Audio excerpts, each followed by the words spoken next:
Votre projet décolonial demande-t-il aux femmes indigènes de passer sous silence le patriarcat qu'elles subissent dans leur milieu familial pour se focaliser à lutter contre l'ordre raciste blanc? Là, si la réponse c'est autre chose que juste non, ça serait étrange, non?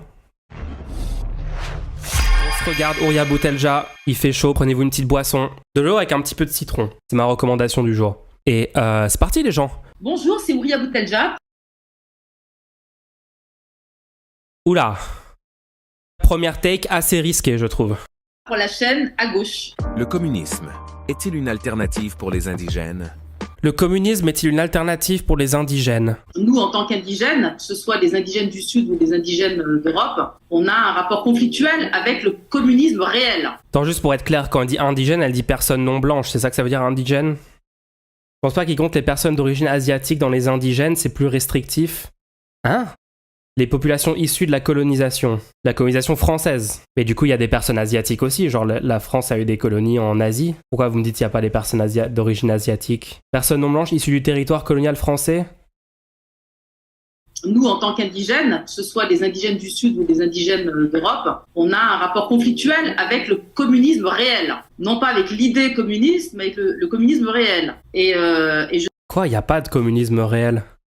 Il n'y a pas de pays communiste actuellement. Il y a un mouvement, entre guillemets, communiste peut-être, mais ok. Les personnes colonisées avaient un statut officiel d'indigène, oui. Je suis gentille quand je dis rapport conflictuel, parce que c'est, à mon avis, c'est un rapport plus compliqué que ça, dans la mesure où le communisme que nous, on a connu, c'est un communisme qui ne s'est pas départi et de son rapport colonial au Sud et de son rapport colonial et racial, population qui viennent de l'histoire coloniale et qui vivent en Europe. Donc nous, le rapport au communisme réel, il est conflictuel, il est compliqué, et on a une expérience mitigée. Alors je dirais pas complètement négative, parce qu'elle peut pas être que négative, mais elle est mitigée, très mitigée. Au-delà du... Ok, du coup, je sais même pas du tout à quoi elle fait référence. Est-ce que c'est l'URSS? Est-ce que c'est le PCF? Est-ce que c'est Mao? Est-ce que c'est toute personne qui a une analyse marxiste et qui veut dépasser le capitalisme? Le communisme réel? Non, j'ai pas... Au-delà du communisme réel, que penses-tu de la proposition marxiste? Que penses-tu de la proposition marxiste? C'est quoi la proposition marxiste? Marx a fait une proposition un jour. Par ailleurs, moi, c'est pas simplement les dérives du communisme, les dérives staliniennes, je veux dire. Les rapports du Parti communiste français avec l'Algérie, c'est pas le stalinisme, c'est le Parti communiste français. Donc c'est pas, je veux dire, j'ai pas... Ah, ok, donc c'est le parti... Ok, là, ça se précise. Communisme réel égale Parti communiste français avec leur position historique sur l'impérialisme, le rapport aux pays du Sud, etc. D'accord. Si tu veux, moi, l'idée du communisme, celle qui est proposée par le marxisme, elle me plaît beaucoup. J'ai aucun problème avec l'idéal communiste. Maintenant, j'ai un rapport un peu pragmatique à la chose, dans la mesure où c'est un peu, je te ferai un parallèle avec le mot féministe. Pourquoi je serais contre le féminisme? Pourquoi je serais contre l'égalité homme-femme? Et pourquoi je serais contre la fin du patriarcat? J'ai aucune raison. Sauf que le féminisme réel nous a fait beaucoup de mal. Parce qu'il était de type colonial. Quoi? On est d'accord que c'est deux sujets complètement distincts qui n'ont rien à voir?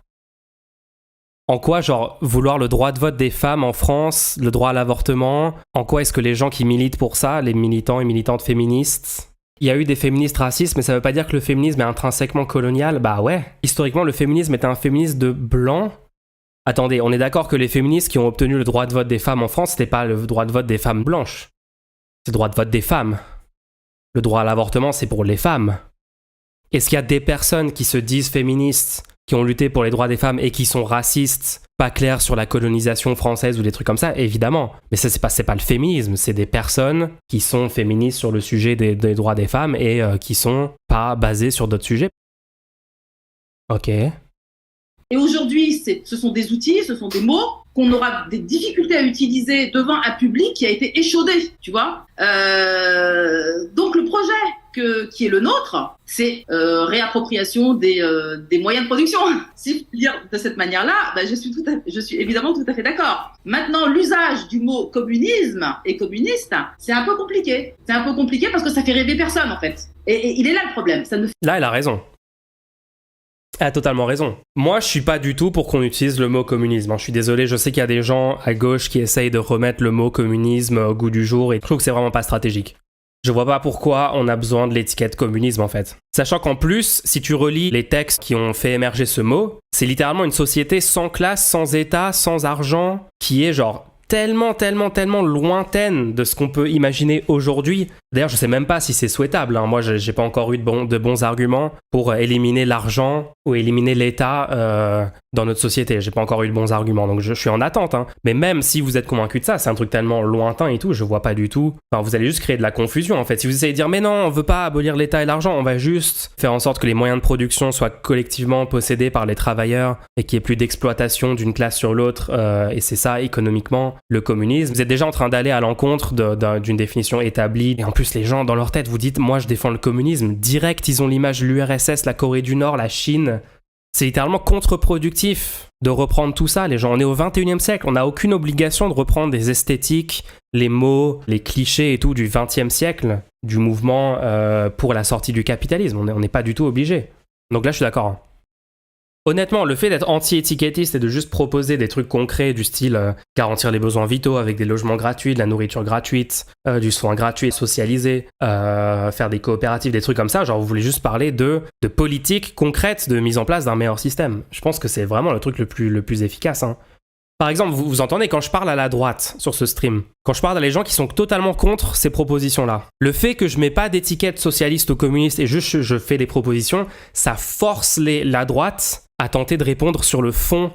Ça veut dire qu'ils sont obligés de dire « Attends, pourquoi déjà je suis contre la démarchandisation des besoins vitaux ? Pourquoi je suis contre des hôpitaux publics gratuits financés en amont, en socialisant la valeur ? Pourquoi je suis contre ça déjà ?» Ils doivent se reposer la question et essayer de réargumenter sur le fond. Et genre à chaque fois, c'est catastrophique parce qu'en fait, sur le fond, il n'y a pas d'argument. Donc ils peuvent même pas faire la caricature de LOL, URSS, 100 millions de morts, LOL, Venezuela, tout ça. Genre c'est plus possible parce qu'on est tellement loin de cette esthétique et de ces idéologies-là. Oui, est-ce que je veux dire ou pas ? L'utilisation du terme Frexit qui vient de la droite est-il nécessaire ? Ainsi que centraliser le problème sur l'Europe en oubliant que la bourgeoisie domine indépendamment de l'Europe aussi.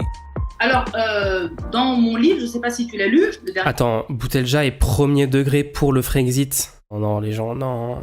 Je redis que le cadre de l'État-nation est un cadre négatif. Je sais les risques qu'il comprend quand on revient à l'État-nation. Comme mon analyse consiste... Le cadre de l'État-nation est un cadre négatif ? Elle veut quoi à la place de l'État-nation ? Sa take, c'est l'union des beaufs et des barbares sur le souverainisme anti-UE. C'est une catastrophe. Pourquoi ? Genre, est-ce qu'on peut me justifier ? Pour elle, c'est plus simple de lutter contre l'État-nation que contre l'UE. Lutter contre l'État-nation, je pensais qu'elle était pour que Mélenchon soit au pouvoir. Je pensais qu'elle était pour que la gauche gagne les élections présidentielles. Du coup, la gauche aurait le pouvoir sur l'État-nation français. La lutte n'est pas contre l'État-nation. La lutte est contre la bourgeoisie, en fait. On aurait des gens dans l'État bourgeois qui pourraient bouger le curseur. C'est-à-dire que l'Europe est un super État-nation, je n'ai pas de préférence pour un cadre plutôt qu'un autre. Je dis, et c'est là où je ne suis pas d'accord avec toi, tu dis les bourgeoisies, elles n'ont pas besoin de l'Europe. Ah bah si, elles ont besoin de l'Europe, sinon elles n'auraient pas eu le besoin de créer cette Europe et de s'allier au niveau de l'Europe parce que c'est bourgeois. Bah attends, mais du coup, il n'y a plus de bourgeoisie au Royaume-Uni qui a fait le Brexit alors ? Boutelja ? Comment ça, la bourgeoisie a besoin de l'Europe pour exister ? Il y a une bourgeoisie aux États-Unis, une bourgeoisie dans tous les pays du monde en fait. Tous les pays du monde sont capitalistes. C'est plus simple de battre la bourgeoisie dans l'État-nation que dans l'UE. Ok, attendez. J'ai une idée à vous proposer, d'accord ? Ça va peut-être vous paraître très étrange et tout. Imaginez que la gauche prend le pouvoir en France, en gagnant les élections. Imaginez que ensuite la gauche renégocie les traités européens pour garder tous les aspects positifs des traités européens. Je sais pas si vous êtes au courant, mais il y a des aspects positifs en fait dans les traités européens. Par exemple, des protections du droit du travail, protection des droits de l'homme, même des trucs sur les protections des données, etc. Enfin, on va trouver quand même des trucs positifs. Et on essaye de négocier pour enlever les trucs qui sont en fait négatifs. Genre toutes les mesures qui nous forcent à avoir un déficit 3%, qui forcent la Banque Centrale Européenne à être indépendante des États et avoir pour principale mission de lutter contre l'inflation, ce qui dans l'intérêt général n'est pas du tout prouvé d'être le meilleur objectif à choisir pour un système de création monétaire, etc. etc. Les traités de libre-échange, la libre circulation des capitaux, toutes ces choses-là, en fait, on peut les changer. Parce qu'on peut remettre en cause les traités européens. On peut désobéir aux traités européens et utiliser le rapport de force du fait que la France est la deuxième économie européenne, en s'alliant d'ailleurs avec d'autres pays, par exemple les pays du Sud, etc., qui seraient du Sud de l'Europe, qui seraient d'accord avec nous sur diverses choses. Parce qu'il y a principalement l'Allemagne. L'Allemagne est plutôt pro-statu quo, même si sur des aspects, la population allemande est aussi en désaccord sur certains aspects des traités européens. Donc voilà, est-ce que vous voyez qu'on peut faire ça en fait ? On peut juste faire ça en fait. C'est littéralement ce que propose la gauche depuis genre 10 ans. Pourquoi est-ce qu'on devrait pas être pour ça ? Et on devrait dire à la place, non, on ferait juste un Frexit, comme propose Asselineau. Perso, avec Macron comme président, je préfère qu'on soit dans l'UE. Ouais, genre potentiellement, c'est peut-être mieux, oui. La Cour européenne des droits de l'homme a condamné le gouvernement 8 fois pour non-respect des droits de l'homme dans les centres d'accueil des migrants, notamment pour souffrances horribles d'enfants qui ont lieu en France. Dans son livre, il a cité l'exemple du Frexit sans définir comme une solution juste un point sur lequel les beaufs et les barbares pourraient être en accord. Bah ok, très bien. Déjà, on sait pas ce que c'est les beaufs et les barbares, on sait pas ce que ça veut dire. Bah oui, je suis sûr que je peux trouver plein de personnes non blanches, réactionnaires sur certains sujets, et qui pourraient s'allier avec des personnes blanches sur certains sujets. Les gens pourraient s'entendre sur ce truc. En fait, c'est pas ça la question. La question, c'est on veut faire des trucs bien, en fait. C'est pas juste on veut que les gens s'entendent sur des trucs. On veut faire des trucs positifs pour l'intérêt général, genre. C'est ouf, quoi. Les prolétaires blancs et les indigènes. Les prolétaires blancs et les prolétaires non blancs. Donc, en fait, le prolétariat. Donc, en fait, quand on dit les beaufs et les barbares, c'est juste le prolétariat. C'est juste les 99% de prolétaires en France. Donc, pourquoi dire les beaufs et les barbares, alors ? Dire le prolétariat, c'est ignorer les différences entre le prolétariat blanc et le prolétariat indigène. Non. Alors comment ça marche dans votre tête, genre ? Non mais Mulch, quand tu dis les employés de bureau, t'ignores la différence entre les employés hétéros et les employés pas hétéros. Bah non. C'est un groupe en fait, c'est un groupe de gens. Si, absolument, elles ont besoin de l'Europe.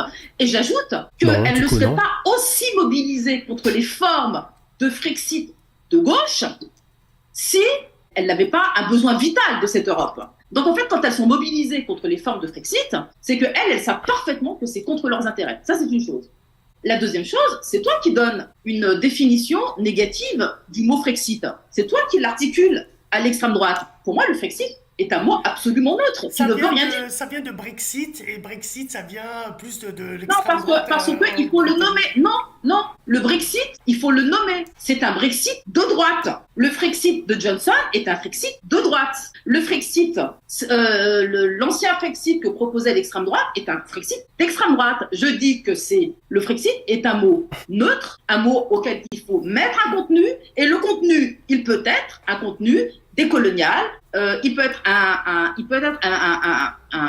avoir un contenu marxiste, il peut avoir un contenu de gauche. Ça, encore une fois, il s'agit de savoir mobiliser les classes populaires, les convaincre. Ça s'appelle la lutte politique. Mais quel est l'intérêt ? Pourquoi elle explique pas l'intérêt du Frexit en fait ? Elle dit on peut avoir un Frexit de gauche et tout, mais pourquoi ça serait nécessaire ? Ça, c'est une lutte politique que de donner un contenu émancipateur à un Frexit. C'est ça. Et c'est ça. On peut faire la même chose pour le communisme. Non, mais sauf que le communisme réel, quand on est issu de l'immigration postcoloniale, quand on est issu du Sud, on l'a subi pendant 100 ans. Je veux dire, c'est difficile de lui donner le contenu que tu souhaites. C'est-à-dire que moi, en tant que personne, je peux être parfaitement convaincue. C'est pas moi qu'il faut convaincre. Est-ce que c'est encore la take de l'URSS, c'était le communisme, alors que l'URSS avait littéralement une classe dominante de cadres du parti et avait un système politique sans aucune démocratie, d'accord ? C'était pas démocratique du tout, l'URSS. Le communisme ou le socialisme ou tout ce que vous voulez, il y a quand même des prérequis pour dire qu'un système correspond à ça. Déjà, il faut que ça soit une démocratie, c'est un petit peu la base. Ensuite, il faut qu'il y ait plus de bourgeoisie, il faut qu'il y ait plus d'une classe dominante qui exploite la masse des travailleurs en extirpant du surplus. Ces deux conditions n'étaient pas réunies en URSS. C'était une forme de capitalisme d'État autoritaire qui répond en fait à tous les critères du fascisme. Donc, je sais pas, parler de communisme réel, etc., c'est un peu catastrophique. Si elle parle de l'URSS, ou alors si elle parle du PCF français, je sais pas, le PCF n'a pas vraiment été au pouvoir. Aujourd'hui, on peut pas l'utiliser. C'est tout. N'y a-t-il pas un piège de s'enraciner dans un État-nation ? Le premier problème... N'y a-t-il pas un piège de s'enraciner dans un État-nation ? C'est quoi ces questions ? Enraciné, ça veut dire genre tu te sens vraiment appartenir à tel ou tel territoire. Est-ce qu'il y a un piège de s'enraciner dans un État-nation? Pourquoi c'est un piège? C'est négatif de s'enraciner, selon à gauche? Qui veut s'enraciner dans quoi que ce soit déjà? Ouais, bon. Le premier problème, pour l'instant, dans la période qu'on est en train de vivre, n'est pas tellement le problème de l'enracinement, c'est plutôt le problème du déracinement. Et le capitalisme est un système qui déracine. Et il me semble, c'est mon analyse, que c'est précisément le déracinement qui accélère les penchants racistes et fascistes et qui crée une réaction chauvine. C'est-à-dire que plus on se sent déraciné, plus on revient sur du repli. C'est-à-dire qu'en fait, on cultive cette espèce de repli sur soi, mais ce repli, il peut être effectivement dangereux et inquiétant. Et il me semble que ce sentiment d'abandon, le sentiment d'être déraciné, et c'est ce sentiment qui est capté par l'extrême droite. Et là, je reviens à la question de la souveraineté. Plus que le réenracinement, moi, il me semble que ce qui importe, c'est que les classes populaires, blanches et non blanches, puissent retrouver une forme de souveraineté, c'est-à-dire une forme de possibilité de décisionnaire sur leur vie, sur leur avenir. Mais ça ne se fait pas dans le cadre d'une Europe capitaliste. En fait, on peut le faire dans le cadre français. On peut faire la 6ème République, on peut avoir des meilleures institutions. On a déjà le pouvoir sur notre avenir. Oui, bien fait pour tous, on a déjà le pouvoir sur notre avenir, je suis d'accord. Le prolétariat blanc et non blanc ont déjà le pouvoir de changer le statu quo. Ils peuvent déjà avoir une influence énorme, en fait, dans leurs intérêts sur le système en place. Dans le cadre d'une Europe capitaliste qui les prive de tous les leviers de pouvoir. L'Europe ne prive pas le prolétariat français de tous les leviers de pouvoir. Les gens peuvent aller voter dans l'élection et élire des gens qui remettent en question totalement le statu quo. Donc ça, c'est pas ouf quand même comme take, hein. Qui leur permettent juste de prendre des décisions concernant leur quotidien, concernant par exemple la création d'une crèche, concernant la création d'une poste, concernant le fait que voilà, on a besoin de services sociaux, de proximité, d'hôpitaux. Eh bien tout ça, c'est empêché par les grandes directives européennes. Pas vraiment, hein. On peut très bien avoir une 6ème République en France. Moi, ça me fait penser un peu à Asselineau, UPR, où on commence à dire que l'UE a le pouvoir sur absolument tout. Tous les problèmes en France sont dus à ça, et les traités européens nous empêchent de faire tout truc positif pour le peuple et tout. C'est quand même très bizarre, hein. C'est juste pas vrai. Le patriarcat qu'elles subissent. Votre projet décolonial demande-t-il aux femmes indigènes de passer sous silence le patriarcat qu'elles subissent dans leur milieu familial pour se focaliser à lutter contre l'ordre raciste blanc? Là, si la réponse c'est autre chose que juste non, ça serait étrange, non? D'abord, le mouvement décolonial ne demande rien aux femmes. Il ne leur dit pas préférer combattre l'ordre blanc plutôt que l'ordre patriarcal. Le projet décolonial ne dit pas ça. Le projet décolonial, d'abord, a une approche dialectique et du patriarcat et du racisme. Ça veut dire quoi, ça? Concrètement, on a une approche dialectique de ces deux sujets, d'accord? Vous n'avez pas l'impression quand même que si on essaye de comprendre le fond de ce qu'il est en train de dire, genre c'est juste un amalgame de mots et on a vraiment du mal à savoir ce que c'est concrètement, quoi? Est-ce que je suis fou? Peut-être c'est juste parce que je suis malade et genre mon cerveau est pas branché correctement. Réfléchit et pense en situation. Les femmes indigènes, elles doivent à la fois faire face au racisme, comme elles doivent faire face à des violences masculines dont on ne peut pas dire que ce soit des violences masculines qui viennent d'un patriarcat dominant. Bah, ça vient d'où alors? On ne peut pas dire que ce soit des violences masculines qui viennent d'un patriarcat dominant. Ce que je veux dire... Un patriarcat dominant? Quoi? Bien sûr que si! Genre, si t'es une femme non blanche, tu te fais violer par un homme, tu subis pas la domination du patriarcat? Le patriarcat français, en fait? Les hommes des communautés non blanches, et là je parle... Attends, mais une femme non blanche peut subir des violences masculines de personnes blanches. Dans sa tête, les femmes non blanches subissent le patriarcat que des hommes non blancs. Genre, c'est genre deux mondes séparés, genre ils vivent pas dans la même société. Le patriarcat, c'est dominant, sinon c'est pas du patriarcat. Ouais, c'est genre la définition de patriarcat, en fait. Ce que je veux dire, c'est que les hommes des communautés non blanches, et là je parle de la France, eh bien, sont les victimes prioritaires du racisme d'État. Les hommes sont les premières cibles du racisme d'État. C'est eux qui sont tués par la police, c'est eux qui subissent des contrôles au faciès à répétition depuis l'âge de 13 ans jusqu'à 50, voire 60 ans. C'est eux qui sont massivement en prison. Ok, c'est bizarre, le racisme d'État, genre les femmes sont pas dans des prisons. Ouais, mais c'est parce que de base, en fait, les normes de genre font que les hommes sont beaucoup plus prêts à avoir des comportements violents. Et on voit la surreprésentation de fous qu'il y a dans les crimes. 96% des personnes incarcérées sont des hommes. 85% des responsables de violences physiques sont des hommes. 97% des auteurs de VSS. Ça vient d'un patriarcat dominé par le patriarcat blanc, mais il ne faudrait pas combattre déjà ce patriarcat indigène pour être soudés, hommes et femmes, contre le patriarcat blanc. En fait, je suis même pas d'accord. Hein. En fait, le patriarcat avantage les hommes et désavantage les femmes, peu importe leur race sociale, en fait. Quand vous avez un groupe d'hommes en train de partager des propos sexistes, vous pouvez avoir des hommes blancs, des hommes non blancs dans ce groupe. Pourquoi est-ce qu'on séparerait ces deux concepts ? Très étrange, hein. Ce que je veux dire, c'est que dans l'ordre social raciste et blanc et patriarcal, eh bien, les choses sont renversées quand on descend chez les indigènes. Les hommes blancs sont au-dessus des femmes blanches, qui sont au-dessus de tous les indigènes, mais dans la catégorie indigène, les femmes indigènes sont mieux traitées que les hommes indigènes. Attends, les femmes non blanches sont privilégiées dans la société française par rapport aux hommes non blancs. On se base sur quoi pour affirmer ça ? Elle sort ça de la stat sur les polices. Pourquoi est-ce qu'on regarde qu'une stat ? Pourquoi on ne regarderait pas, par exemple, le salaire ? Vous pensez que les femmes non blanches sont plus payées en moyenne que les hommes non blancs en France ? Après, moi, je pense qu'il ne faut pas hiérarchiser, c'est bizarre toujours. Oui, déjà, de base, je ne comprends pas l'intérêt de hiérarchiser sur plusieurs critères comme ça. Après, tu vas te dire quoi, du coup ? Les hommes non hétéros, non blancs, sont quand même au-dessus des femmes. C'est juste la rhétorique fallacieuse de hiérarchiser pour pousser à minimiser les rapports d'oppression. J'ai l'impression que c'est totalement ça. Hein. La police arrête plus les hommes blancs que les femmes blanches, non ? Attends, j'avoue. Du coup, si on se base juste sur la stat des contrôles de police, les hommes blancs sont évidemment plus en prison déjà. MDR, les hommes non blancs subissent le matriarcat. Attends. C'est très étrange. Hein. Je vois que dans le milieu informatique, il y a une surreprésentation des hommes non blancs et ils ont des postes mieux placés que ceux des femmes en général. De mon expérience, mais je sais pas si c'est représentatif. Ouais, bien sûr, c'est pas représentatif. C'est pour ça, moi, je dis il faut des stats. Mais bon, après, en France, on n'a pas énormément de stats sur des trucs comme ça.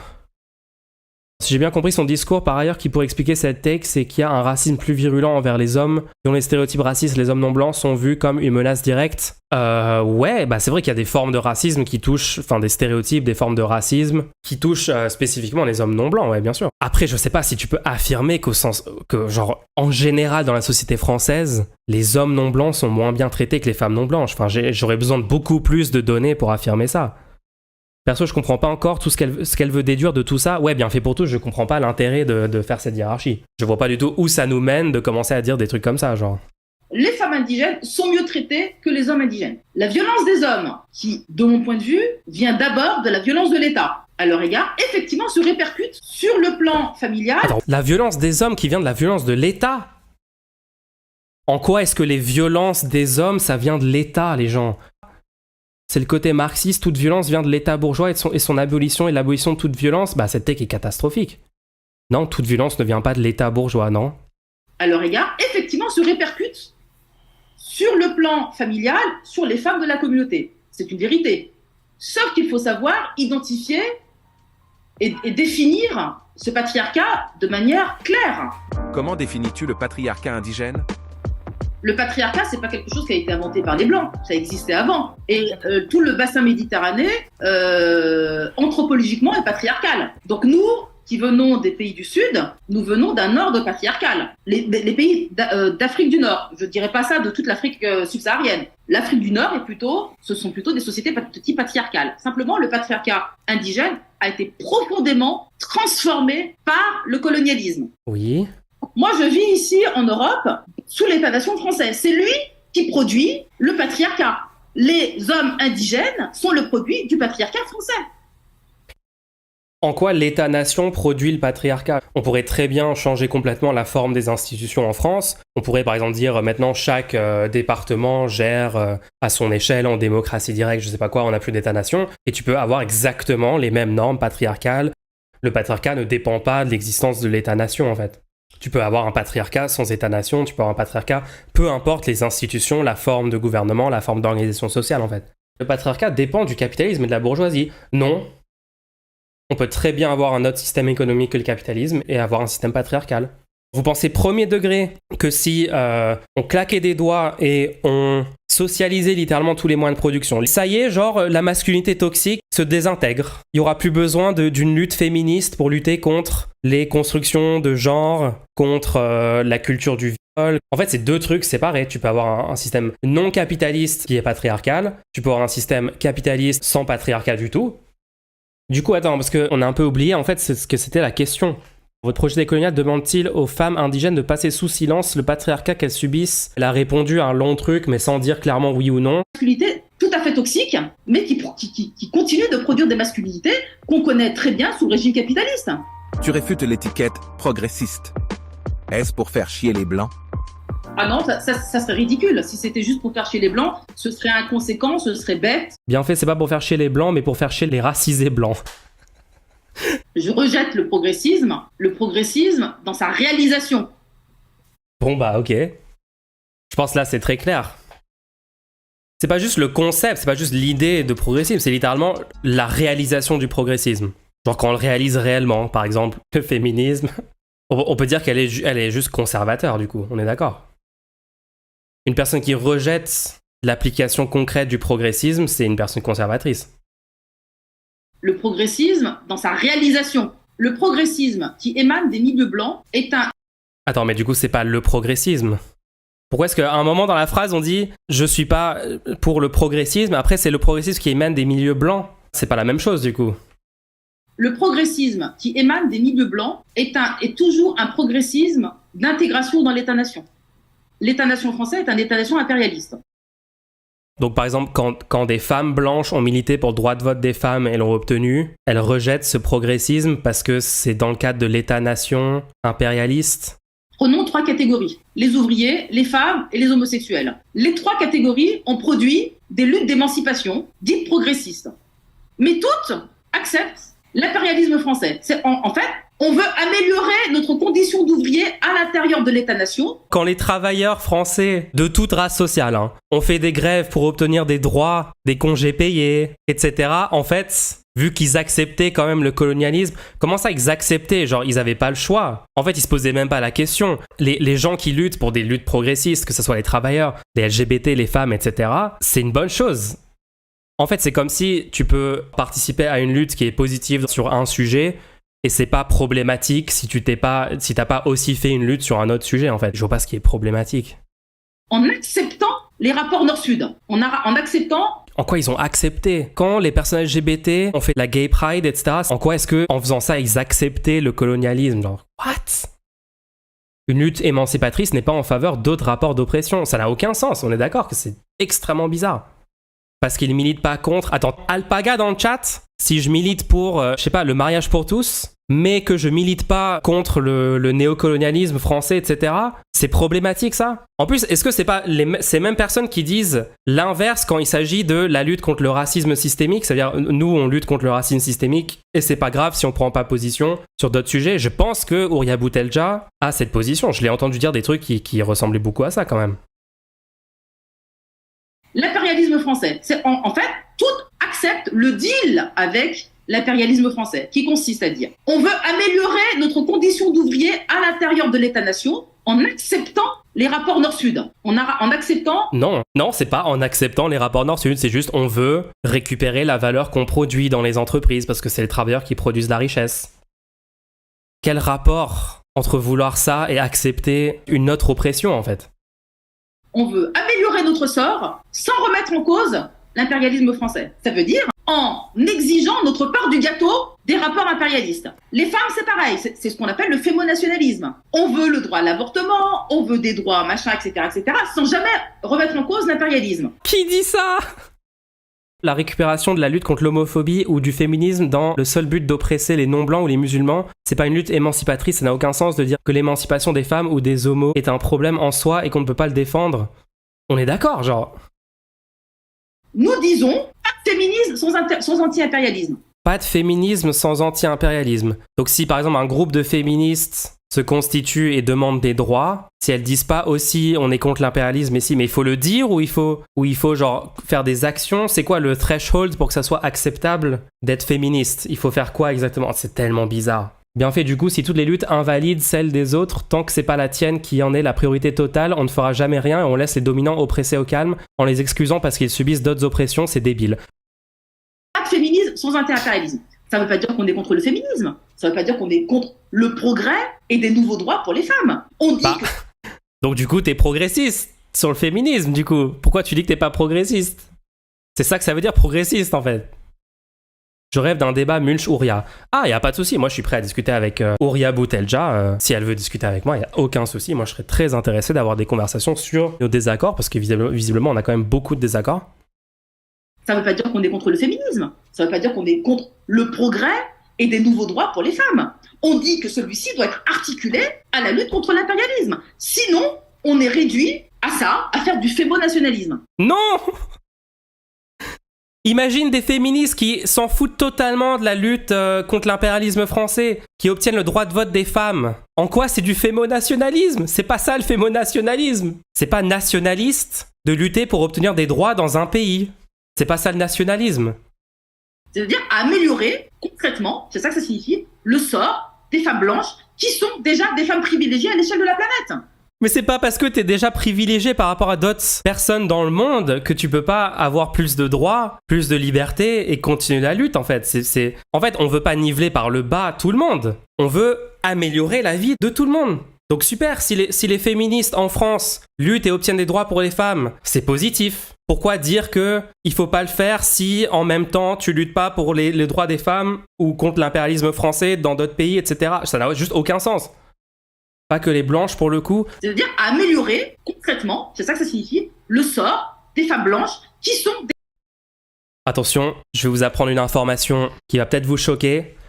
Les lois françaises s'appliquent aussi sur les femmes non blanches. Donc en fait, quand tu luttes pour le droit des femmes en France, c'est aussi les droits des femmes non blanches. C'est pareil pour les homosexuels. Ils veulent le mariage pour tous, sans jamais remettre en cause l'impérialisme. Ça veut dire qu'ils veulent leur... En fait, quand tu obtiens le mariage pour tous, les personnes non blanches peuvent se marier en France. Donc c'est une avancée pour les droits des personnes non blanches en France. Et c'est positif. Peu importe si les gens qui font ça passent aussi 50% de leur temps à lutter contre l'impérialisme français ou 0% de leur temps à lutter contre l'impérialisme français. D'où ça vient ces takes? C'est très étrange, hein. Les luttes féministes ou les luttes LGBT, quand elles ne remettent pas en cause l'impérialisme français, ce sont des luttes progressistes. Donc encore une fois, je reviens... En fait, remettre en cause l'impérialisme français, c'est une lutte progressiste. C'est une lutte contre une domination d'un pays sur l'autre. C'est progressiste en fait. Elle dit, si t'es progressiste sur un sujet, mais tu luttes pas en même temps dans le sens progressiste sur un autre sujet, ça c'est progressiste. Et si tu luttes contre l'impérialisme français, là c'est pas progressiste. Toutes les définitions sont le contraire de ce qu'elle dit. C'est fou quand même, hein. J'ai pas de problème avec le féminisme, j'ai un problème avec le féminisme réel. Tous sont nationalistes. Que penses-tu? J'ai un problème avec le féminisme réel. Toutes les personnes féministes dans le féminisme réel sont impérialistes. Attends, bien fait pour tous. Est-ce que tu vas réussir à m'aider? Est-ce que tu vas réussir à me faire comprendre ces takes-là? En fait, je sais pas si c'est stratégique ou des petites fautes ou je sais pas. Peut-être stratégique par une stratégie de confusionnisme, hein, parce que c'est erré dans le sens d'essayer de réenchanter des identités, etc. Le truc, c'est l'homonationalisme. Je suis pas sûr de comprendre qu'est-ce que ça vient faire là. Les individus qui défendent l'émancipation lors d'un rapport d'oppression, si eux, ils sont majoritairement racistes ou s'ils sont majoritairement... En fait, eux, ce qu'ils font dans leur vie tous les jours, en dehors de la lutte contre l'oppression, n'est pas important puisque la lutte contre l'oppression ne s'inscrit pas avec, à côté, la lutte pour l'État-nation français, pour l'impérialisme. C'est pas quelque chose qui est propre à ça, en fait. Les homosexuels ne font pas corps pour instaurer un impérialisme français quand ils font la lutte pour le droit d'exister sur le territoire où ils vivent en fait. Bah ouais. Donc les deux luttes, elles ne se joignent pas, elles peuvent se superposer. Il y a en effet des cathos homosexuels dans leur interprétation, tu vois, et qui peuvent utiliser les droits des homosexuels comme une raison pour laquelle on devrait empêcher l'entrée sur le territoire de certaines personnes, tu vois. Ça peut être intéressant de parler de ces groupes de population, mais si ça te pousse à te dire contre la lutte émancipatrice actuelle pour les homosexuels ou pour les féministes, non, c'est pas valide en fait. On peut parler des deux sujets en même temps.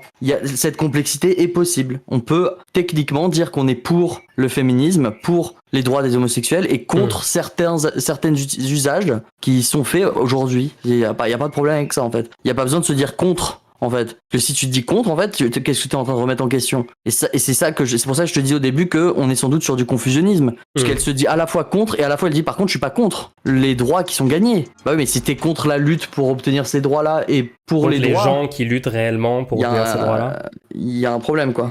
Donc attends, une définition homonationalisme, peut-être que ça peut clarifier. Récupération des droits et libertés, du militantisme et des idées de la communauté LGBT à des fins racistes, souvent islamophobes, nationalistes et xénophobes. Est-ce que des gens comme ça existent en France? Oui. Évidemment. Le problème, c'est qu'Ouria Boutaja dit littéralement, c'est le mouvement réel progressiste sur les droits des LGBT. Ils sont tous homonationalistes si ils parlent pas aussi de lutter contre l'impérialisme français. Mais peut-être que juste c'est pas ton sujet. Genre tu vois, c'est là qu'on voit qu'il y a des.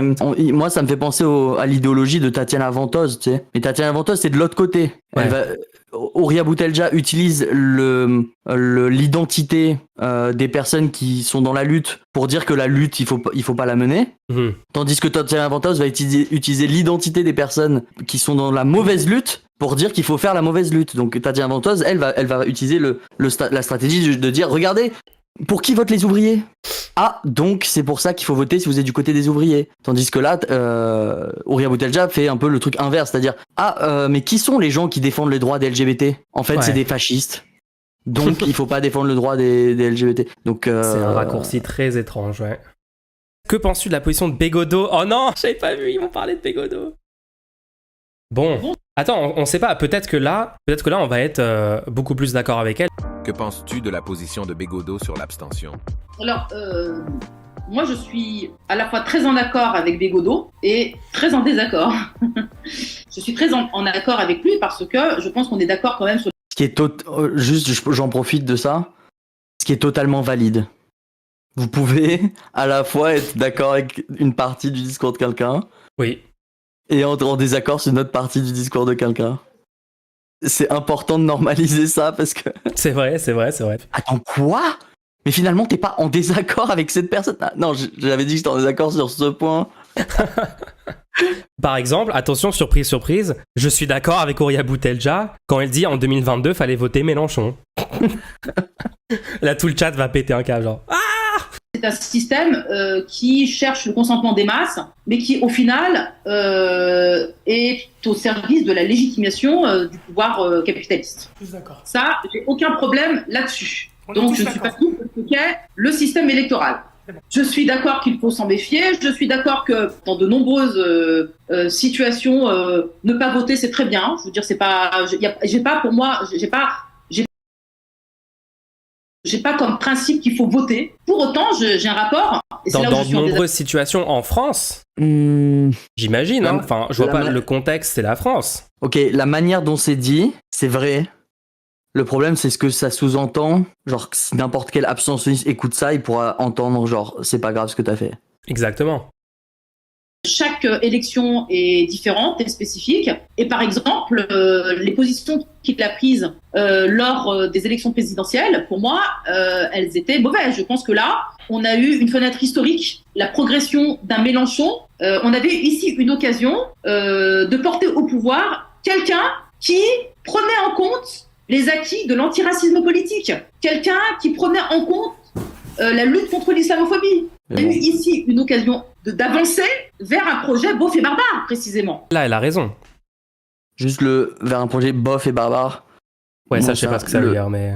Le bof et barbare, ça peut vouloir tout et rien dire. C'était le moment de le soutenir. Et je pense que Bégodeau a eu tort de ne pas comprendre ce moment. C'est pas parce que à un moment, on pense que là, à ce moment-là, il faut soutenir Mélenchon, que ça veut dire qu'on est subordonné à Mélenchon.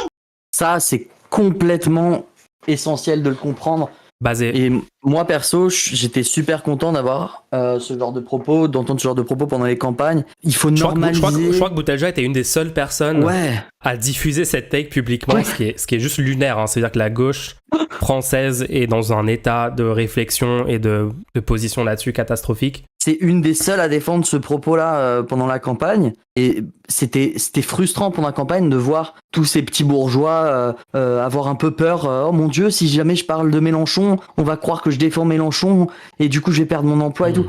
Que des lâches. Tellement cuck. Des énormes cucks, tous ces gens. Il faut normaliser à 100%. Il y a eu juste genre rebeu des terres. Ouais. La préposition finale, c'est tout. Ouais. Norman, catastrophe au tout dernier moment, mais il s'est foiré complètement. C'est à cause de Norman que la gauche a perdu. Mais normalement, le milieu artistique, etc., ils ont les mains pleines de sang. Hein. Tous les gens qui ont ne serait-ce qu'un tout petit peu d'influence et qui n'ont pas dit qu'il fallait voter pas pour la gauche. Genre à un moment, il faut comprendre. Pour la gauche, ça veut dire quoi ? Ça veut dire Jadot serait OK ? Parce que Jadot, il fait 4% et c'est fini. On a perdu. On a l'extrême droite qu'au second tour. Donc non, il faut normaliser. Et j'ai fait toute une vidéo là-dessus et tout. Ce n'est pas partisan. Pendant des élections où c'est un cadre restreint et contraint de défendre le vote pour une personne. Ce n'est pas techniquement partisan. Là-dessus, il faut faire avancer la normalisation de l'action politique qui ne contraint pas une identité. En fait, c'est ça le truc. Une action politique ne crée pas une identité associée à ça. Ça n'a aucun rapport. Par exemple, voter pour Macron au second tour des élections présidentielles ne vous fait pas devenir macroniste. Ça n'a aucun rapport. Et oui. Et c'est l'extrême droite qui cherche à créer cette sensation que votre vote est lié à votre identité. Et remarquez-le un moment, genre ça y est, maintenant on est 1 an plus loin de l'élection. Remarquez que qui se sert du fait que vous avez voté Macron pour vous remettre en question en tant que personne. Il y a que l'extrême droite qui fait ça. La gauche, elle s'en fout complètement. La gauche, elle est contente en fait, elle est fière. Elle est fière, pardon. Ça n'existe pas, fière. La gauche est fière d'avoir évité le fascisme directement au pouvoir. Mais du coup, il faut comprendre que la gauche n'est pas devenue macroniste au deuxième tour des élections présidentielles. Ça n'a aucun sens, en fait. Soyons fiers. ES, oui. Soyons fiers. Non, mais plus il y aura de gens dans ce pays qui ont la position de il faut voter pour le truc le plus dans nos intérêts parmi les choses qui ont une chance de gagner dans toutes les élections, plus il y a de chances que l'intérêt général soit en effet accompli dans les institutions. C'est très très très très très important que cette position se généralise dans la gauche. Ce n'est pas du tout encore assez généralisé. Toutes les personnes, là actuellement dans le chat, il y a des gens qui sont extrêmement énervés qu'on est en train de parler de ça. Je vous vois. Ça, ce sont des gens qui nuisent littéralement aux intérêts du prolétariat. Ce sont des gens qui veulent pas qu'on fasse des avancées dans l'intérêt général, etc. Ils ne veulent pas ça. Parce que sinon, ils auraient aucun problème à ce qu'on essaye d'expliquer pourquoi ça, c'est la meilleure position et que c'est le seul truc qui va dans les intérêts de tout le monde, en fait. Pour revenir sur Roya, sortons du prisme comme quoi voter pour Mélenchon serait une défense ou un rangement derrière Mélenchon. Au contraire, pour moi, il s'agissait de le faire venir au pouvoir et dès qu'il était au pouvoir, à ce moment-là, il devenait un adversaire politique. Exactement. À ce moment-là, à ce moment-là, on se retranche et on sait qu'il faut continuer à créer du rapport de force anti-libéral, anti-raciste. Et je me rappelle, on disait ça pendant les élections, et je me rappelle, on avait eu un débat avec Raz et Cassandre qui buguaient sur ces prises de position. Tu te rappelles pas? Je sais pas si tu te rappelles de ça. Ah oui, c'est vrai. Ouais. Mais les gens ont du mal à excellente tech, elle l'explique très bien, c'est super. Les gens sont vraiment coincés dans le côté binaire. Si tu le défends pendant les élections, alors t'es pour ça, et donc tu pourrais pas lutter contre ça après, tu vois. On est bloqué là-dedans, et il faut vraiment se battre contre ces raisonnements-là. Ouais. Mais encore fallait-il aller vers cette étape-là, chose qu'on n'a pas réussi à faire. Précisément à cause de tous ceux qui, à mon avis, n'ont pas compris ce moment stratégique. Dany et Raz sont-ils des butins de guerre? Ah. Je trouve que pour une fois, la question posée par la gauche, elle était clé quand même. C'est-à-dire que sur Bégodeau, le vrai problème, c'est sur les élections. Ouria Boutelja et Bégodeau sont à l'opposé complètement sur cette question-là. Bégodeau a totalement faux sur cette question, donc et je trouve qu'elle a bien expliqué son point. Là, ce point-là était complètement... Non, là-dessus, je suis totalement d'accord avec sa position. Après, juste le début, j'aimerais bien qu'elle aille jusqu'au bout du truc en disant en France, ça n'a aucun sens de s'abstenir dans aucune élection, et qu'elle soit juste claire là-dessus, parce que j'ai pas envie que ça valide les gens qui pensent que s'abstenir peut être légitime et tout, genre. En fait, il faut pas être solide, en fait, on peut juste être solide là-dessus, il y a pas de problème. Quand vous dites quelque chose publiquement, il faut pas que ça soit possible pour une personne qui a une mauvaise prise de position de pouvoir valider sa prise de position grâce à ce que vous avez dit, genre. C'est dur, hein, c'est très dur à faire, genre c'est toute une... Dany et Raz sont-ils des butins de guerre? Oui, mais c'est des petits butins de guerre. au sens qu'ils n'ont pas le même poids politique que Mélenchon. Ils n'ont pas le même poids politique que la CGT. Alors, Pas encore. Pas encore, mais j'espère que ça taffe derrière là-bas. Hein. Va falloir reprendre le contrôle des syndicats rapidement, Dany Raz. Ouais. c'est-à-dire qu'on a transformé une partie du champ politique blanc. On peut dire qu'on a une gauche qui est en quelque sorte un butin de guerre parce que c'est le produit d'une lutte. François Ruffin parle Ouais, alors là, moi, c'est hyper positif d'avoir mis l'islamophobie au centre comme sujet politique. C'est évident. La lutte contre l'islamophobie. Ouais, mais aussi l'existence de l'islamophobie. Genre. Ah oui, la De base, reconnaissance. genre, c'est vrai qu'il y a 20 ans, l'islamophobie était massive et répandue, mais le nombre de personnes qui en étaient conscients, qui le critiquaient quand il y avait de l'islamophobie, etc., bon, voilà, quoi. Donc ça, c'est ultra basé. Après, moi, je veux quand même dire que Dany Raz, sur les takes très bizarres sur le progressisme et des trucs comme ça de Ouria Boutelja qu'on a critiqué dans cette vidéo-là, j'ai l'impression que Dany Raz ne vont pas critiquer quand elle dit des trucs, soit qui n'ont juste pas de sens, ou qui sont carrément problématiques du point de vue progressiste. Et ça, je pense, c'est un souci. Genre, tu peux être d'accord avec des positions d'une personne, les inviter, les platformer quand ils sont positifs et tout. Moi, j'aime pas le fait de pas remettre en question certains trucs quand c'est des trucs qui n'ont pas de sens, quoi. François Ruffin parle de chercher le vote des campagnes et des quartiers populaires. Comment vois-tu ce rapprochement ? Alors c'est vrai que l'an dernier, il y a eu tout ce délire autour de cette question. Donc on va voir un peu comment il traite ça. Ouais. Alors d'abord, je pense qu'il faut déjà saluer ses efforts pour rassembler les beaufs. Là où il a mené ce travail, il l'a fait avec succès. Donc ça, c'est dont acte. Oui, sur sa Circo. Alors, ok, sur sa Circo. Il faut faire quelque chose de très subtil avec Ruffin, c'est qu'il faut dire que sur sa Circo, sa lutte a fonctionné, parce que c'est une lutte électoraliste du dernier moment pour obtenir une place au sein des institutions. Et cette place va lui servir à faire la lutte. Mais ça veut pas dire pour ça que l'idéologie défendue qui lui permet d'obtenir sa place est une idéologie à défendre et à mettre en place en tant qu'idéologie de la gauche, en tant qu'idéologie dominante à gauche. Et moi, j'ai trouvé que tout la période post-victoire dans sa Circo a été plutôt problématique. Parce qu'il a essayé d'utiliser des théories électoralistes qui lui permettent de gagner une élection. Tu vois, les gens qui critiquent l'électoralisme en disant que c'est le fait d'aller voter, non, l'électoralisme, c'est le fait d'essayer d'obtenir les voix à tout prix. Et c'est utile. C'est utile à 2 secondes des élections d'essayer à tout prix d'obtenir les voix. À 2 secondes des élections d'essayer de pas trop prendre position sur des sujets hyper clivants la veille des élections, tu vois. Parce que il faut comprendre qu'une fois que t'es au pouvoir, une fois que t'as des positions de pouvoir, tu vas pouvoir avoir un impact hyper important. Mais bien en amont, faut que tu construises l'idéologie. Et l'idéologie, elle est pas électoraliste, puisque l'électoralisme, elle implique une compromission. Et cette compromission, si elle se fait au sein même de ton idéologie, au sein même de ton mouvement, ça détruit ton mouvement, et ça détruit le mouvement fondamentalement. C'est-à-dire que ça rend le mouvement impossible de développer un imaginaire et une idéologie qui vraiment crée une force.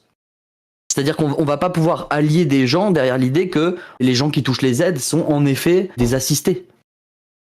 C'est ça. On peut pas allier les gens autour de ça. Pendant des élections, on peut dire mais oui, c'est vrai qu'il y a des assistés, il va falloir changer ça. Pourquoi pas ? Vas-y, fais ça. Mais si tu dis aux gens que idéologiquement, ils doivent prendre en compte le fait qu'il y a vraiment des assistés, c'est vraiment des assistés, les gens qui touchent des aides, et ben du coup, quand on va devoir parler de programme, quand on va devoir parler de qu'est-ce qu'on mène comme combat, et ben il y aura des gens avec nous qui auront fondamentalement dans leur tête l'idée que les aides sont un problème car ça crée des assistés. Et derrière, tu perds tous les gens qui auraient pu venir dans la lutte parce qu'elles défendent ton idéologie. Les gens que tu rajoutes à ton combat avec l'électoralisme au dernier moment sont bien moindres que le mouvement de fond qui se repose sur la vraie idéologie anticapitaliste, etc.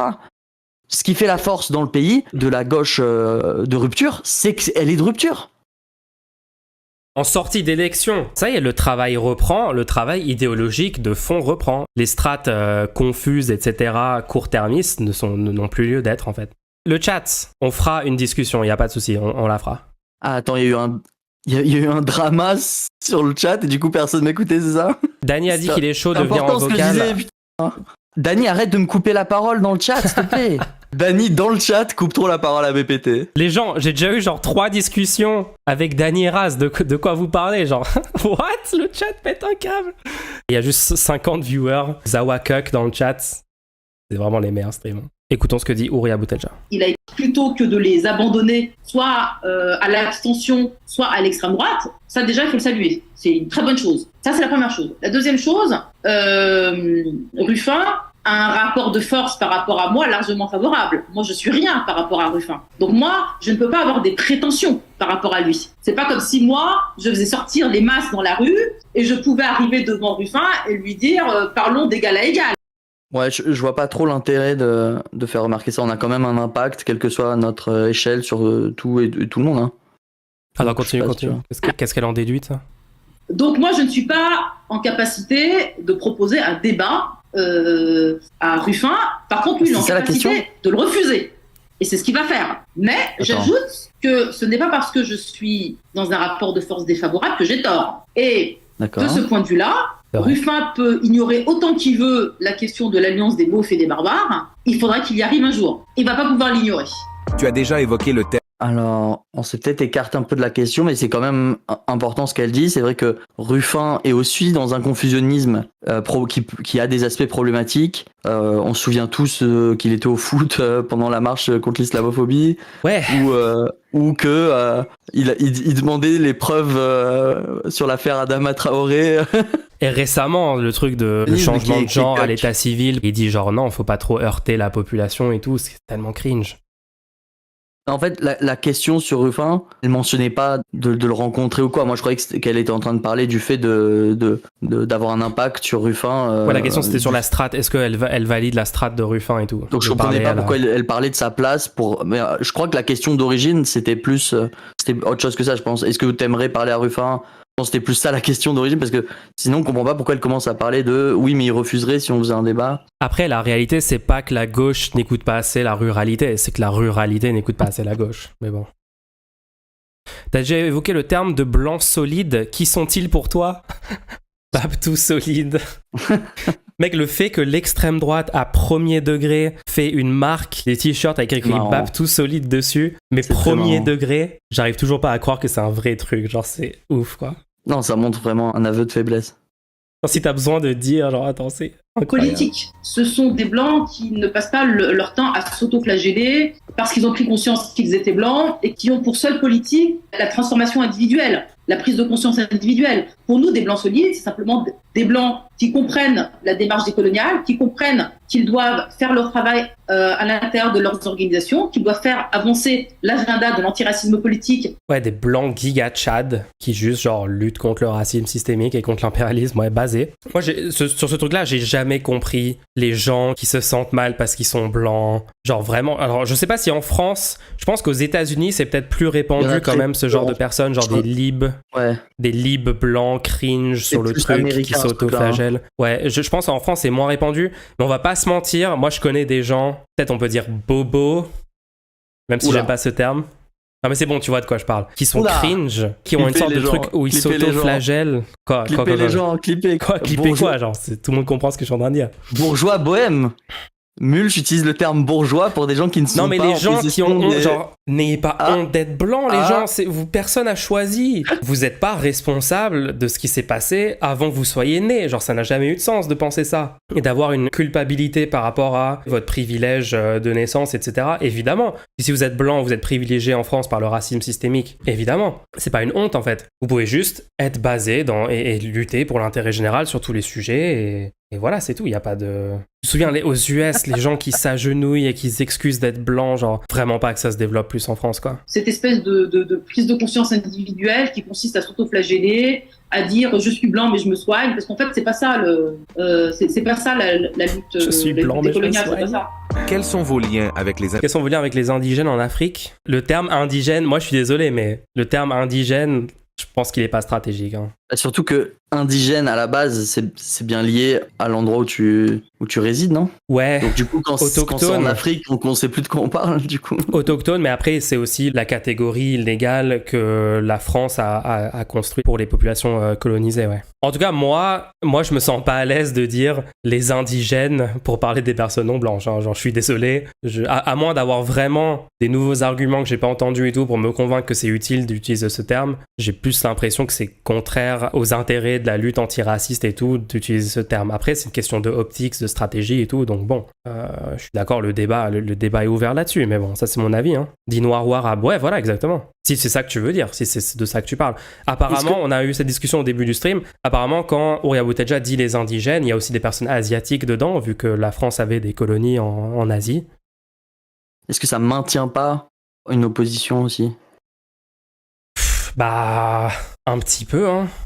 Queer, c'est ça aussi. C'est un retournement du stigmate. Ok, c'est pas le même degré. Hein. Non, je suis ok avec le retournement de stigmate, avec le terme queer, parce que j'ai l'impression que ça fonctionne. Genre quand vous parlez, quand vous dites maintenant, aujourd'hui en 2023, les personnes queer et tout, genre la population générale sait très bien de quoi vous parlez. Par contre, indigène, pour dire les personnes non blanches, dans la population au sens large et tout, j'ai l'impression que les gens vont pas comprendre de quoi vous parlez. Et même des gens vont dire, attends, mais c'est pas juste des personnes non blanches, pourquoi est-ce que vous dites ça et tout? Le retournement de stigmate marche pas toujours, ça dépend du contexte culturel. On n'appelle pas les femmes des salopes depuis la marche des salopes. Ouais. La première, c'est que nous, on a avec une tradition de gauche qui consiste à être solidaire du Sud. On a rompu avec ça parce que c'était un rapport paternaliste. Nous, on considère que les peuples du Sud, ils mènent leur lutte et que nous, on est en Europe. Eh bien, en Europe, on lutte contre les systèmes européens. On est en France, on lutte contre l'État français impérialiste. C'est-à-dire qu'on fait notre taf ici. Et les Algériens, ils n'ont pas attendu, ils nous ont pas attendu pour faire le Hirak. Non, eh bien nous, on est contre Macron. C'est là qu'on milite. On est donc contre Macron, qui est le soutien du régime de Ben Ali, qui est le soutien du régime marocain, qui est le soutien du régime des Algériens. Voilà, c'est tout. Ça, c'est ça. C'est la division du travail pour nous, elle se situe là. Nous sommes là. On travaille contre on lutte contre notre propre impérialisme. Moi, je suis d'accord. Hein. Ouais. Moi, je suis d'accord. La priorité, quand t'es dans un État impérialiste, quand t'es dans le cœur de l'empire et tout, bah, c'est là où t'es le plus efficace, en fait. Totalement. C'est le truc le plus efficace que tu peux faire. On veut que toutes les personnes aux US luttent contre l'impérialisme américain. On veut que toutes les personnes en France luttent contre l'impérialisme français. Honnêtement, en plus, Macron, il a donné du grain à moudre. Si tu voulais critiquer des techs impérialistes, ouais. Tous les 2 jours, il est dans un pays à littéralement faire les pires prises de position. Ouais, littéralement tenter de reproduire toutes les scènes de OSS 117 qui dénoncent l'attitude des colons français. Il a littéralement demandé à un chef d'État de réparer la clim personnellement dans la salle, genre. Leur job. Mais récemment, il y a eu tellement de dingueries de Macron, oui. Genre j'en peux plus. Même récemment, genre il y a quelques semaines. Le premier truc, c'était même pendant la campagne avec la blague sur les Kwassa. Il a juste vu tous les OSS 117 et il s'est dit ah mais en fait c'est comme ça qu'il faut faire. Genre les gens aiment ce film, donc je vais juste faire ça. Catastrophique. Ils ont leur propre agenda et ça ne nous regarde pas. Ça, c'est la première chose. La seconde chose, c'est que je termine mon dernier livre en disant nous ne serons libres que lorsque le Sud sera libre. Au sens où, effectivement, je suis d'accord avec toi, pour moi, la solution, elle viendra surtout du Sud. On aura notre part, mais pour moi, ça, je le vois gros comme une maison, qu'elle viendra du Sud. Ça, c'est ma position, c'est ce que je pense. Après, est-ce qu'on parle d'un 100%, tu sais, genre d'une disparition complète du racisme, etc. Parce que c'est vrai que tu pourras pas arriver à une disparition du racisme tant que tu n'auras pas fait disparaître les conflits géopolitiques intrinsèquement racistes qui animent rapports les pays. Et tout, ouais. Le petit souci, je pense, avec... c'est un léger souci. Mais avec la formulation là, c'est genre... J'ai l'impression qu'il y a peut-être des gens en France qui vont se dire « Ah, bah ok, donc si la solution vient du Sud, moi je peux rien faire en France et je peux attendre et tout. » Mais du coup, elle a quand même dit le contraire juste avant en disant qu'il faut que les gens en France luttent contre l'impérialisme français. Donc bon. Comment articules-tu la pratique religieuse? Comment articules-tu la pratique religieuse à la lutte décoloniale? Oh, mais c'est un rapport même. Alors, prenons la religion comme un cadre idéologique. Un cadre idéologique, en soi, ça ne veut rien dire. Un cadre idéologique, il peut aller dans tous les sens. La religion islamique, un projet de droite peut l'instrumentaliser, un projet de gauche peut l'instrumentaliser, un projet réactionnaire peut l'instrumentaliser. Je veux dire, politiquement, ça peut aller dans tous les sens. Ça, pour moi, il n'y a pas de vérité intrinsèque. Je ne te parle pas de la religion comme dogme. Je te parle de la religion comme cadre idéologique. En France, mon premier problème, c'est pas la religion islamique. C'est une autre religion, c'est celle de la laïcité. Et là, c'est pareil. La laïcité, t'en fais ce que tu veux. En soi, ça veut pas dire grand-chose, mais tu peux la... Oh non, pas ce truc. On tombe dans le piège de l'extrême droite si on dit tout ça. Là. C'est tomber dans le piège de la droite. Il faut pas les laisser faire de la laïcité quelque chose qui a aucun sens, etc. Il faut justement dire leur vision de la laïcité est complètement délue. Et en fait, la laïcité, ça a un sens, ça a un vrai sens. Et du coup, faut pas lui faire dire tout ce qu'on veut. Il y a une vision très claire de la laïcité. Et justement, il faut défendre un sens de la laïcité qui garantit la liberté de conscience de chacun et tout. Et il faut se battre contre les gens qui... Mais c'est comme ce qu'on disait tout à l'heure sur mais oui, les homonationalistes. C'est quoi cette trend de céder des concepts pourtant très clairs et d'accepter des glissages sémantiques que veut mettre en place la droite ou l'extrême droite, genre. La laïcité, c'est la garantie de la liberté d'exercer la religion que tu veux et que l'État ne reconnaît pas la religion pour ne pas mettre en priorité une religion sur une autre. C'est une bonne chose. La laïcité, c'est une bonne chose. C'est dans l'intérêt général, la laïcité. Il faut aller voir le débat avec Greg Tabibian où justement il essaye d'utiliser la laïcité et on le ridiculise complètement en donnant la vraie définition. Il peut plus rien faire. Oui, il est en train d'essayer de dire quand même l'islam en France c'est un danger pour la laïcité. Ils sont pas très clairs avec c'est un danger pour la laïcité. On n'a pas accepté le cadrage et les définitions de l'extrême droite dans cette discussion. Au contraire, on a littéralement dit non, du coup, parce que la laïcité, c'est la liberté de chacun d'exercer sa religion, c'est la séparation des églises et de l'État. Ils pouvaient rien faire. Moi, en face, l'extrême droite ne peut plus rien faire quand vous reprenez cette définition. Ce que j'ai adoré, c'est qu'il a préempté en disant oui, moi j'ai travaillé 9 ans sur le cadre de la religion et de la laïcité. C'est quoi la laïcité, Greg Tabibian C'est pas parce que plein de gens de droite au pouvoir ont instrumentalisé le concept de laïcité pour mener une politique islamophobe, pour perpétuer du racisme d'État, du coup sont des déformations. Mais c'est exactement comme ce qu'on disait tout à l'heure avec les luttes LGBT, genre « Ah, nous on est pour les droits des homosexuels » et ensuite ils instrumentalisent ça pour en fait pas défendre les droits des homosexuels mais juste faire de l'islamophobie, des choses comme ça. Vous voyez exactement, c'est exactement le même mécanisme. Mais du coup, on va pas arrêter de se dire pro-LGBT ou féministe, etc. parce que la droite essaye d'instrumentaliser ces concepts-là pour faire avancer leur agenda, en fait. Vous voyez, c'est exactement la même chose. Je ne crois pas au caractère, émancipateur absolu de la laïcité, mais ça peut être, à un moment donné de l'histoire de France, un cadre émancipateur. Bon. Mais ça peut être un cadre oppressif aujourd'hui pour les musulmans. C'est pas la laïcité qui est le cadre oppressif aujourd'hui. C'est l'utilisation, la récupération de la laïcité qui est oppressive. Mais la laïcité ne l'est pas. Les lois islamophobes qui ont été votées ne sont pas laïques, en fait. Qui a défendu la laïcité, c'est la France insoumise, qui a demandé l'abrogation en Alsace-Moselle du Concordat. Et ils se sont pris plein la gueule par des gens qui se revendiquaient laïcs et qui reprochaient à la France insoumise de pas être laïque. Et en fait, on s'est rendu compte, ça a révélé que ces gens-là n'étaient pas fondamentalement laïques. Et c'était du LARPing complet, c'était de la fausse représentation. Trop bien votre phrase de faire comme si un mot n'était pas utilisé de la manière dont on l'utilisait. Donc attends, la personne qui dit ça, si toute l'extrême droite dit « Nous, on est féministes, regardez, on veut interdire le voile dans l'espace public. Ça y est, maintenant, il faut plus dire féministe. Il faut dire que le féminisme, c'est problématique parce que l'extrême droite tente activement de bouger le curseur. Tu vas dire le cadre du féminisme permet à l'extrême...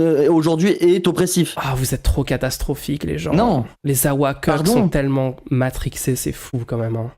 Mais on vous a déjà dit d'arrêter de vous dire féministe, les gars. C'est vrai que des gens nous ont dit ça. C'est un problème. Si les gens peuvent plus dire féministe, vous comprenez bien qu'il y a un problème fondamental, puisque du coup, ils vont plus essayer d'obtenir l'idéologie féministe. Arrêtez de vous dire féministe, arrêtez de vous dire antiraciste, arrêtez de vous dire... Non, genre... Voilà. Bon, c'est fini. Ok.